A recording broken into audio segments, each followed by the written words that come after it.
ಎಲ್ಲರಿಗೂ ನಮಸ್ಕಾರ. ತ್ರಿಲೋಯ ಕನ್ನಡ ವ್ಲಾಗ್ಸ್ಗೆ ಸ್ವಾಗತ. ಇವತ್ತು ಒಂದು ವಿಶೇಷವಾಗಿರುವಂಥ ದಿನ. ಇವತ್ತು ವರಮಹಾಲಕ್ಷ್ಮಿ ಹಬ್ಬನ ನಾವೆಲ್ಲರೂ ಕೂಡ ಆಚರಣೆ ಮಾಡ್ತಾ ಇದ್ದೀವಿ. ಸೊ ಇದು ತುಂಬ ವಿಶೇಷವಾಗಿರೋ ದಿನದಂದು ನಾನು ನನ್ನ ವ್ಲಾಗನ್ನು ಸ್ಟಾರ್ಟ್ ಮಾಡ್ತಾ ಇದ್ದೀನಿ. ನಮಸ್ತೆಸ್ತು ಮಹಾಮಾಯಿ ಶ್ರೀಪೀಠೆ ಸುರಪೂಜಿತೆ ಶಂಖಚಕ್ರ ಗದಾಹಸ್ತೆ ಮಹಾಲಕ್ಷ್ಮಿ ನಮೋಸ್ತುತೆ. ಎಲ್ಲ ನನ್ನ ವೀಕ್ಷಕರಿಗೂ ವರಮಹಾಲಕ್ಷ್ಮಿ ಹಬ್ಬದ ಹಾರ್ದಿಕ ಶುಭಾಶಯಗಳು ಅಂತ ಹೇಳ್ತಾ ವ್ಲಾಗನ್ನು ಕಂಟಿನ್ಯೂ ಮಾಡ್ತಾ ಇದ್ದೀನಿ. ಇವತ್ತು ನಾವು ಬೆಳಗ್ಗೆ ಬೇಗ ಎದ್ದು ಎಲ್ಲ ಬೇಗ ಫ್ರೆಶ್ ಅಪ್ ಆಗಿ ಎಲ್ಲ ತಿಂಡಿ ಮಾಡಿಕೊಂಡು ಹಾಗೆ ನಾವು ಮಡಿಕೇರಿಯಲ್ಲಿ ಇದು ಫೇಮಸ್ ದೇವಸ್ಥಾನ ಕನ್ನಿಕಾ ಪರಮೇಶ್ವರಿ ದೇವಸ್ಥಾನ ಅಂತ. ಸೊ ಇಲ್ಲಿ ನಾವು ದೇವಿ ದರ್ಶನ ಮಾಡಿಕೊಂಡು ಹಾಗೆ ಅಲ್ಲಿ ಎಲ್ಲ ದೇವರು ಕೂಡ ಇದ್ದಾರೆ. ಅಂದರೆ ಕನ್ನಿಕಾ ಪರಮೇಶ್ವರಿ ದೇವಿ ಇದ್ದಾರೆ, ಹಾಗೆ ಈಶ್ವರ ದೇವರಿದ್ದಾರೆ, ಗಣಪತಿ ಇದ್ದಾರೆ, ಲಕ್ಷ್ಮೀ ವೆಂಕಟೇಶ್ವರ, ಪದ್ಮಾದೇವಿ, ಲಕ್ಷ್ಮೀ ದೇವಿ ಎಲ್ಲ ದೇವರು ಕೂಡ ನಮಗೆ ಈ ದೇವಸ್ಥಾನಕ್ಕೆ ಹೋದರೆ ಎಲ್ಲ ದೇವರ ದರ್ಶನ ಕೂಡ ನಮಗೆ ಆಗುತ್ತೆ. ಹಾಗೆ ದೇವಸ್ಥಾನಕ್ಕೆ ಹೋಗೋದು ಅಂತ ಹೇಳಿದ್ರೇ ಒಂದು ಪಾಸಿಟಿವ್ ಫೀಲಿಂಗ್. ಅದರಲ್ಲೂ ಹಬ್ಬದ ದಿನ ಬೇಗ ಎದ್ದು ರೆಡಿಯಾಗಿ ದೇವಸ್ಥಾನಕ್ಕೆ ಹೋಗಿ ದೇವ ದರ್ಶನ ಮಾಡ್ಕೊಂಡು ಬಂದರೆ ಮನಸ್ಸಿಗೆ ಏನೋ ಒಂದು ಪಾಸಿಟಿವಿಟಿ ಫೀಲ್ ಆಗ್ತಾ ಇರುತ್ತೆ. ಹಾಗೆ ನಮ್ಮ ಅಮ್ಮನ ಮನೇಲಿ ನಾವು ಈ ಸತಿ ಲಕ್ಷ್ಮಿನ ಕೂರಿಸ್ತಾ ಇಲ್ಲ. ಹಾಗೆ ಸಿಂಪಲ್ಲಾಗಿ ನಮ್ಮ ದೇವ್ರ ಮನೇನ ನಾವು ಡೆಕೋರೇಟ್ ಮಾಡಿದ್ವಿ. ಹಸ್ಬೆಂಡ್ ಮನೇಲಿ ಕೂರಿಸಿದ್ರು, ತುಂಬಾ ಚೆನ್ನಾಗಿ ಅಲಂಕಾರ ಮಾಡಿದ್ದಾರೆ. ಅದನ್ನು ಕೂಡ ನಾನು ವಿಡಿಯೋದಲ್ಲಿ ತೋರಿಸ್ಕೊಡ್ತೀನಿ ನಿಮಗೆ. ಹಾಗೆ ಹಬ್ಬ ಅಂತ ಹೇಳಿ ಅಮ್ಮ ಶಾವಿಗೆ ಕೂಡ ಮಾಡಿದರು. ಶಾವಿಗೆ ಪಾಯಸದ್ದು ನಾನೇನು ಜಾಸ್ತಿ ವಿಡಿಯೋ ತೊಗೊಳ್ಳಿಲ್ಲ, ಬಟ್ ವೆಜಿಟೇಬಲ್ ಪಲಾವ್ದು ಇಷ್ಟು ಒಂದು ಸ್ಮಾಲ್ ಕ್ಲಿಪ್ಪಿಂಗ್ಸ್ ತೊಗೊಂಡಿದ್ದೀನಿ. ಯಾಕಂತ ಹೇಳಿದರೆ ತುಂಬಾ ಟೇಸ್ಟಿಯಾಗಿ ಬಂದಿತ್ತು. ಎಲ್ಲ ವೆಜಿಟೇಬಲ್ಸನ್ನು ಕೂಡ ಹಾಕಿ ತುಂಬಾ ಸ್ವಲ್ಪ ಚಳಿ ಇದೆ ಅಂತ ಖಾರವಾಗಿ ಮಾಡಿದರು. ಈ ರೆಸಿಪಿ ಬೇಕಾದರೆ ಕಮೆಂಟ್ ಮಾಡಿ, ಇದನ್ನು ಕೂಡ ನಾನು ತೋರಿಸ್ತೀನಿ. ಹಾಗೆ ಆಗಲೇ ಹೇಳಿದಾಗೆ ನಾನು ಅಮ್ಮನ ಮನೇಲಿ ಸಿಂಪಲ್ಲಾಗಿ ಸೆಲೆಬ್ರೇಟ್ ಮಾಡಿದ್ವಿ. ಈ ವರ್ಷ ಏನು ನಾವು ಲಕ್ಷ್ಮಿ ಕೂರಿಸಿರಲಿಲ್ಲ, ಬಟ್ ಹಸ್ಬೆಂಡ್ ಮನೇಲಿ ಅತ್ತೆ ಮತ್ತು ಹಸ್ಬೆಂಡ್ ಸೇರಿಕೊಂಡು ಎಷ್ಟು ಚೆನ್ನಾಗಿ ಅಲಂಕಾರ ಮಾಡಿದ್ದಾರೆ ಅಂತ ನೀವು ಕೂಡ ನೋಡ್ತಾ ಇದ್ದೀರಾ. ನನಗೂ ಕೂಡ ತುಂಬಾ ಇಷ್ಟ ಆಯಿತು. ಸೊ ತುಂಬಾ ಚೆನ್ನಾಗಿ ಬಂದಿತ್ತು. ಸೊ ಆ ಮಹಾಲಕ್ಷ್ಮಿ ಎಲ್ರಿಗೂ ಕೇಳ್ಕೊಂಡಿರೋಂಥ ವರನ ಕರುಣಿಸ್ಲಿ ಅಂತ ಈ ಮೂಲಕ ಕೇಳ್ಕೊಳ್ತೀನಿ. ಹಾಗೆ ಹಬ್ಬದ ವಿಶೇಷ ಅಂತ ಹೇಳಿ ಇವತ್ತು ನಾನು ಸೋರೆಕಾಯಿಂದ ಒಂದು ಟೇಸ್ಟಿಯಾಗಿರುವಂಥ ಒಂದು ರೆಸಿಪಿನ ತೋರಿಸ್ತೀನಿ, ನೋಡೋಣ ಬನ್ನಿ. ಇಲ್ಲಿ ನಾನು 1 ಬೌಲಷ್ಟು ಸೋರೆಕಾಯಿನ ತೊಗೊಂಡಿದ್ದೀನಿ, 1 ನಿಂಬೆಹಣ್ಣನ್ನು ಕಟ್ ಮಾಡಿ ಇಟ್ಕೊಂಡಿದ್ದೀನಿ, ಕರಿಬೇವನ್ನು ತೊಗೊಂಡಿದ್ದೀನಿ. ಹಾಗೆ ಇಲ್ಲಿ ನಾನು 1 ಬೌಲಷ್ಟು ಮೈದಾ, 1 ಬೌಲಷ್ಟು ರವೆ, ಹಾಗೆ ಕ್ಯಾರೆಟನ್ನು ತುರಿದು ಇಟ್ಕೊಂಡಿದ್ದೀನಿ. ಇಲ್ಲಿ ನಾನು 2 ದೊಡ್ಡ ಸ್ಪೂನಷ್ಟು ಹಸಿಮೆಣಸಿನ್ಕಾಯಿ, 2 ಸ್ಪೂನಷ್ಟು ಧನಿಯಾ ಪೌಡರ್, ಹಾಗೆ 1 ಚಿಕ್ಕ ಸ್ಪೂನಷ್ಟು ಸಾಸಿವೆ, 4 ಸ್ಪೂನ್ ಅಂದರೆ ಚಿಕ್ಕ ಸ್ಪೂನಷ್ಟು ಗಸಗಸೆ, ಹಾಗೆ ಚಿಕ್ಕದಾಗಿ ಹಚ್ಕೊಂಡಿರುವಂಥ ಹಸಿಮೆಣಸಿನ್ಕಾಯಿ, ಹಾಗೆ ಶುಂಠಿ, 1 ಬೌಲಷ್ಟು ಕೊತ್ತಂಬರಿ ಸೊಪ್ಪನ್ನು ನಾನು ಇಲ್ಲಿ ತೆಗೆದಿಟ್ಕೊಂಡಿದ್ದೀನಿ. ಮೊದಲಿಗೆ ಇವಾಗ ನಾನು ಏನು ಮಾಡ್ತಾಯಿದ್ದೀನಿ ಅಂತ ಹೇಳಿದ್ರೆ, 1 ಬೌಲಷ್ಟು ಸೋರೆಕಾಯಿನ ನಾನು ಏನು ಇಟ್ಕೊಂಡಿದ್ದೆ ಕಟ್ ಮಾಡಿ ಅದನ್ನು ನಾನಿಲ್ಲಿ ಮಿಕ್ಸಿಗೆ ಹಾಕ್ಕೊಳ್ತಾ ಇದ್ದೀನಿ. ಸೊ ಇಲ್ಲಿ ನಾನು ಅದನ್ನು ಹಾಕ್ಕೊಂಡಿದ್ದು ನೆಕ್ಸ್ಟ್ ಸ್ಟೆಪ್ ಏನು ಅಂದರೆ ಹಸಿಮೆಣಸಿನ್ಕಾಯಿ ಮತ್ತು ಶುಂಠಿ ಏನು ಚಿಕ್ಕದಾಗಿ ಕಟ್ ಮಾಡ್ಕೊಂಡಿದ್ದೆ ಅದನ್ನು ಕೂಡ ಮಿಕ್ಸಿಗೆ ಹಾಕ್ಕೊಳ್ತಾ ಇದ್ದೀನಿ. ಹಾಗೆ ನಾನು ಈ ಒಂದು ಚಿಕ್ಕ ಬೌಲಷ್ಟು ನೀರನ್ನು ತಗೊಂಡು ಇವಾಗ ನಾನು ಏನು ಮಾಡ್ತೀನಿ, ಸ್ವಲ್ಪನೇ ನೀರು ಹಾಕ್ಕೊಂಡು ಇದನ್ನು ಫೈನಾಗಿ ಪೇಸ್ಟ್ ಮಾಡ್ಕೊಳ್ತೀನಿ. ಇವಾಗ ನೋಡ್ತಾ ಇದ್ದೀರಲ್ಲ, ಈ ಕನ್ಸಿಸ್ಟೆನ್ಸಿಯಲ್ಲಿ ನಾನು ಅದನ್ನು ಪೇಸ್ಟ್ ಮಾಡ್ಕೊಂಡಿದ್ದೀನಿ. ತುಂಬಾ ತರಿನೂ ಇರಬಾರ್ದು, ತುಂಬ ನೈಸ್ ಕೂಡ ಇರಬಾರ್ದು. ಒಂದು ಮೀಡಿಯಮ್ ಕನ್ಸಿಸ್ಟೆನ್ಸಿಲಿ ನಾವು ಅದನ್ನು ಪೇಸ್ಟ್ ಮಾಡ್ಕೋಬೇಕು. ಸೊ ನೋಡ್ಕೋಬೇಕು ನೀರು, ನಾನು ಏನಾಗಲೇ ಬೌಲ್ ತೋರಿಸ್ದೆ ಆ ಬೌಲ್ ಫುಲ್ ನೀರನ್ನು ನಾವು ಹಾಕಕ್ಕೆ ಹೋಗಬಾರ್ದು. ಸೊ ನೋಡ್ಕೊಂಡು ಸ್ವಲ್ಪನೇ ಹಾಕ್ಕೊಂಡು ಅದು ಫುಲ್ ಪೇಸ್ಟು ಆಗಬಾರ್ದು, ಫುಲ್ ತರಿನೂ ಇರಬಾರ್ದು. ಆ ಕನ್ಸಿಸ್ಟೆನ್ಸಿಲಿ ನಾವು ಒಂದು ಮೀಡಿಯಮ್ ಕನ್ಸಿಸ್ಟೆನ್ಸಿಲಿ ಪೇಸ್ಟ್ ಮಾಡಿಕೊಂಡು ನಂತರ ನಾನು ಇದನ್ನು ಒಂದು ಪ್ಲೇಟ್ಗೆ ಅಥವಾ ಮಿಕ್ಸಿಂಗ್ ಬೌಲ್ ಏನಾರು ಆಗಿರ್ಬೋದು ಅದಕ್ಕೆ ನಾನು ಇದನ್ನು ಶಿಫ್ಟ್ ಮಾಡ್ಕೊಳ್ತಾ ಇದ್ದೀನಿ.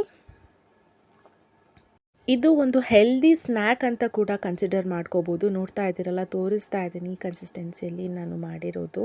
ಹಾಗೆ ಇಲ್ಲಿ ನಾನು 1 ಬೌಲಷ್ಟು ರವೆನ ಹಾಕ್ಕೊಳ್ತಾ ಇದ್ದೀನಿ, ಹಾಗೆ 1 ಬೌಲಷ್ಟು ಮೈದಾನ ಕೂಡ ನಾನು ಹಾಕ್ಕೊಳ್ತಾ ಇದ್ದೀನಿ.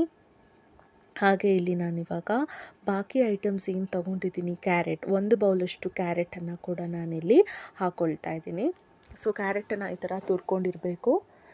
ಹಾಗೆ ಇಲ್ಲಿ ನಾನು 2 ಸ್ಪೂನಷ್ಟು ಹಸಿಮೆಣಸಿನ್ಕಾಯಿನ ಹಾಕ್ಕೊಳ್ತಾ ಇದ್ದೀನಿ. ಹಾಗೆ ಖಾರ ಎಲ್ಲ ನೀವು ನಿಮ್ಮ ಮನೆಯ ಅನುಕೂಲಕ್ಕೆ ನೋಡ್ಕೊಂಡು ಹಾಕ್ಕೊಳ್ಳಿ. ಹಾಗೆ ಇಲ್ಲಿ ನಾನು 2 ಸ್ಪೂನಷ್ಟು ಧನಿಯಾ ಪೌಡರನ್ನು ಹಾಕ್ಕೊಳ್ತಾ ಇದ್ದೀನಿ ಇವಾಗ. ಹಾಗೆ ಇಲ್ಲಿ ನಾನು 1 ಬೌಲಷ್ಟು ಕೊತ್ತಂಬರಿ ಸೊಪ್ಪು ಏನು ತೊಗೊಂಡಿದ್ದೆ ಅದನ್ನು ಕೂಡ ಹಾಕ್ಕೊಳ್ತಾ ಇದ್ದೀನಿ. ಹಾಗೆ ನಾನು ನಿಮಗೆ ವಿಡಿಯೋ ಸ್ಟಾರ್ಟಿಂಗಲ್ಲಿ ತೋರಿಸಿದಾಗೆ 1 ನಿಂಬೆಹಣ್ಣನ್ನು ತೊಗೊಂಡಿದ್ದೆ ಅದನ್ನು ಕೂಡ ಇಲ್ಲಿ ನಾನು ಮಿಕ್ಸ್ ಮಾಡ್ಕೊಳ್ತಾ ಇದ್ದೀನಿ. ಸೊ ಇವಾಗ ನಾನು ಇದನ್ನು ಚಪಾತಿ ಹಿಟ್ಟು ಏನು ಕಲಿಸ್ಕೊಳ್ತೀವಿ ಆ ಕನ್ಸಿಸ್ಟೆನ್ಸಿಲಿ ನಾನು ಕಲಸಿ ಈ ಥರ ರೆಡಿ ಮಾಡಿ ಇಟ್ಕೊಂಡಿದ್ದೀನಿ. ನೀಟಾಗಿ ಅದನ್ನೆಲ್ಲ ಮಿಕ್ಸ್ ಮಾಡ್ಕೋಬೇಕು. ಹಾಗೆ ಇಲ್ಲಿ ನಾನಿವಾಗ ರುಚಿಗೆ ತಕ್ಕಷ್ಟು ಉಪ್ಪನ್ನು ಹಾಕ್ತಾ ಇದ್ದೀನಿ. ಉಪ್ಪನ್ನು ಕೂಡ ನೋಡಿ ಹಾಕ್ಕೊಳ್ಳಿ. ಸೊ ಉಪ್ಪನ್ನು ಹಾಕ್ಕೊಂಡು ನಾನು ಮತ್ತೆ ಅದನ್ನು ಈ ಥರ ಮಿಕ್ಸ್ ಮಾಡ್ಕೊಳ್ತಾ ಇದ್ದೀನಿ. ಮಿಕ್ಸ್ ಮಾಡಿಕೊಂಡು ನಾನಿಲ್ಲಿ ತೋರಿಸ್ತಾ ಇದ್ದೀನಲ್ಲ, ಸೊ ಈ ಥರ ಒಂದು ಶೇಪಿಗೆ ನಾವು ಅದನ್ನು ಚಪಾತಿನ ಏನು ಪ್ರೆಸ್ ಮಾಡ್ಕೊಳ್ತೀವಿ ಹಾಗೆ ಇದನ್ನು ಕೂಡ ನಾವು ಈ ಶೇಪಲ್ಲಿ ನಾವು ಅದನ್ನು ಪ್ರೆಸ್ ಮಾಡಿ ರೆಡಿ ಮಾಡಿ ಇಟ್ಕೋಬೇಕು. ಹಾಗೆ ನೋಡ್ತಾ ಇದ್ದೀರಲ್ಲ, ಒಂದು ಬಿಸ್ಕೆಟ್ಸ್ ಶೇಪಲ್ಲಿ ನಾನು ಇದನ್ನು ತೆಗೆದು ಇಟ್ಕೊಂಡಿದ್ದೀನಿ. ಸೊ ಇವಾಗ ನಾನು ಒಂದು ಇಡ್ಲಿ ಪ್ಯಾನನ್ನು ತೊಗೊಂಡಿದ್ದೀನಿ. ಸೊ ಅದಕ್ಕೆ ಸ್ವಲ್ಪ ನೀರು ಹಾಕಿ ಗ್ಯಾಸನ್ನು ಆನ್ ಮಾಡ್ತಾ ಇದ್ದೀನಿ ಇವಾಗ. ಸೊ ಇದಕ್ಕೆ ಸ್ವಲ್ಪ ನೀರು ಹಾಕಿದ ಮೇಲೆ ಅದು ಸ್ಟೀಮ್ ಸ್ವಲ್ಪ ಒಂದು 2 ಸೆಕೆಂಡ್ಸ್ ಅಷ್ಟು ಹೀಟ್ ಆದಮೇಲೆ ಇವಾಗ ನಾನು ಇಡ್ಲಿ ಪಾತ್ರೆ ಮೇಲೆ ಇದನ್ನು ಜೋಡಿಸ್ಕೊಂಡು ಸ್ವಲ್ಪ ಎಣ್ಣೆನ ಹಾಕ್ಕೊಳ್ತಾ ಇದ್ದೀನಿ. ಆಲ್ರೆಡಿ ನಾನು ಎಣ್ಣೆ ಹಾಕಿ ಇಟ್ಕೊಂಡಿದ್ದೀನಿ ಇಡ್ಲಿ ಪಾತ್ರೆಗಳಿಗೆ. ಹಾಗೆ ನಾನು ಬಿಸ್ಕೆಟ್ಸ್ ಆಕಾರದಲ್ಲಿ ಏನು ಮಾಡಿದ್ದೀನಿ ಅದನ್ನು ಒಂದೊಂದೇ ನಾನು ಇವಾಗ ಇಲ್ಲಿ ಜೋಡಿಸಿ ಇಟ್ಕೊಳ್ತಾ ಇದ್ದೀನಿ. ಸೊ ಇವಾಗ ಕಂಪ್ಲೀಟಾಗಿ ಸ್ಟೀಮ್ ಮಾಡೋಕ್ಕೆ ಇಟ್ಟಿದ್ದೀನಿ. ಸೊ ಇವಾಗ ನಾನು ಲಿಡ್ಡನ್ನು ಕ್ಲೋಸ್ ಮಾಡ್ತಾ ಇದ್ದೀನಿ. ಒಂದು 5ರಿಂದ 10 ನಿಮಿಷದಷ್ಟು, ಮ್ಯಾಕ್ಸಿಮಮ್ ಒಂದು 10 ಮಿನಿಟ್ಸ್ ಆದರೂ ಇದನ್ನು ನೀವು ಸ್ಟೀಮ್ ಕೊಡ್ಕೋಬೇಕು. ಸೊ ಇವಾಗ ಸ್ಟೀಮ್ ಆಗಿದೆಯಾ ಇಲ್ವಾ ಅಂತ ಹೇಗೆ ಚೆಕ್ ಮಾಡಬೇಕು ಅಂತ ಹೇಳಿದ್ರೆ, ನಾನಿಲ್ಲಿ ಒಂದು ನೈಫನ್ನು ತೊಗೊಳ್ತಾ ಇದ್ದೀನಿ. ನೈಫಿಂದ ಅದನ್ನು ಕಟ್ ಮಾಡ್ತಾ ಇದ್ದೀನಿ. ಸೊ ನೈಫಿಗೆ ಅದು ಅಂಟ್ತಾ ಇದ್ದರೆ ಇನ್ನೂ ಸ್ವಲ್ಪ ಬೇಯಬೇಕು ಅಂತ. ಸೊ ಇಲ್ಲಿ ಸ್ವಲ್ಪ ಅಂಟ್ತಾ ಇದೆ. ಸೊ ಇನ್ನೂ ಸ್ವಲ್ಪ ಸ್ಟೀಮ್ ಕೊಟ್ಟು ನಾನಿಲ್ಲಿ ಅದನ್ನೆಲ್ಲ ತೆಗೆದು ಆಚೆ ಇಟ್ಕೊಂಡಿದ್ದೀನಿ. ಸೊ ಕಂಪ್ಲೀಟಾಗಿ ಬೆಂದ ಮೇಲೆ ನಾನು ತೆಗೆದು ಪ್ಲೇಟ್ ಮೇಲೆ ಜೋಡಿಸ್ಕೊಂಡಿದ್ದೀನಿ. ಹಾಗೆ ನಾನು ಇದನ್ನು ಈ ಒಂದು ಶೇಪಲ್ಲಿ ಕಟ್ ಮಾಡ್ತಾ ಇದ್ದೀನಿ. ಒಂದು ಚಿಕ್ಕ ಚಿಕ್ಕ ಈ ನಗೆಟ್ಸ್ ಎಲ್ಲ ಏನು ಬರುತ್ತೆ, ಸೊ ಆ ಒಂದು ಶೇಪ್ಗೆ ನಾನು ಇದನ್ನು ಕಟ್ ಮಾಡ್ಕೊಳ್ತಾ ಇದ್ದೀನಿ. ಸೊ ಕಂಪ್ಲೀಟಾಗಿ ಎಲ್ಲನೂ ಕೂಡ ಕಟ್ ಮಾಡಿಟ್ಕೊಂಡು ನಂತರ ನಾವು ಮತ್ತೆ ಒಂದು ಪ್ಯಾನನ್ನು ತಗೋಬೇಕು. ಪ್ಯಾನಿಗೆ ನಾನಿಲ್ಲಿ ಒಂದು 2ರಿಂದ 3 ಸ್ಪೂನಷ್ಟು ಎಣ್ಣೆನ ಹಾಕ್ಕೊಳ್ತಾ ಇದ್ದೀನಿ. ಸೊ ಎಣ್ಣೆನ ಹಾಕಿ ನೆಕ್ಸ್ಟ್ ನಾವೇನು ಹಾಕ್ಕೋಬೇಕಂತ ಹೇಳಿದ್ರೆ, ಫಸ್ಟ್ ಕರಿಬೇವು ಸೊಪ್ಪನ್ನು ಹಾಕ್ಕೊಳ್ತಾ ಇದ್ದೀನಿ. ಹಾಗೆ ಒಂದು 4 ಸ್ಪೂನಷ್ಟು ಗಸಗಸೆ ನಾನೇನು ತೊಗೊಂಡಿದ್ದೆ ಗಸಗಸೆ, ಹಾಗೆ 2 ಸ್ಪೂನಷ್ಟು ಸಾಸಿವೆನ ಕೂಡ ನಾನಿಲ್ಲಿ ಹಾಕ್ಕೊಂಡು ಚೆನ್ನಾಗಿ ಅದನ್ನು ಫ್ರೈ ಮಾಡ್ಕೊಳ್ತಾ ಇದ್ದೀನಿ.